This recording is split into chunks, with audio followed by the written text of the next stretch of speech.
ya, apa yang aku hari ini lakukan bisa jadi motivasi untuk teman-teman ya, yang kelebihan berat badan, supaya mau hidup sehat biar badannya juga tidak obesitas. Nah, kalau ditanya kenapa awal mula mau diet, itu karena perut sudah terlalu besar, terlalu buncit, muka juga semakin lebar, berat badan makin nggak terkontrol. Waktu itu kisaran 110 kilo ya.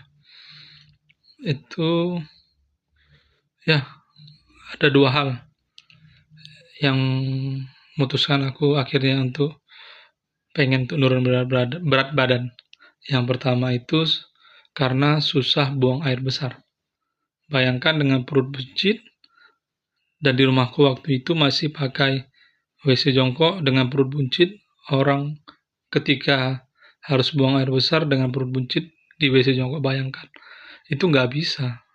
Jadi harus duduk. Bayangkan teman-teman semua, aku harus duduk di WC jongkok supaya buang air besar. Bayangkan gimana menyiksanya itu. Yang kedua, karena susah mengikat tali sepatu. Ya, sebenarnya dua dua dua hal itu yang jadi trigger ya. Susah buang air besar, yang kedua susah pakai sepatu karena perut buncit. Waktu itu karena masih minim informasi, minim pengetahuan, nggak tahu nih apa yang harus dilakukan untuk bisa menurunkan berat badan. Akhirnya bertanya sama orang, sama teman-teman yang udah pernah berhasil menurunkan perut buncitnya. Waktu itu saran mereka berhenti makan nasi. Sempat aku coba. Kenapa aku coba? Karena teman yang nyarankan itu berhasil ya. Perut dia yang awalnya lumayan buncit, akhirnya berkurang setelah dia mengurangi makan nasi. Berhenti makan nasi, sorry.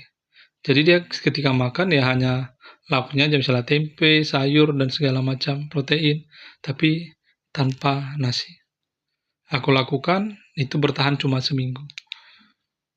Nggak cocok sama aku. Kenapa nggak cocok? Jadi kan ada satu ketika setelah 1 minggu jalani program itu, malah oyong, pusing. Jadi nggak betul lagi nih. Akhirnya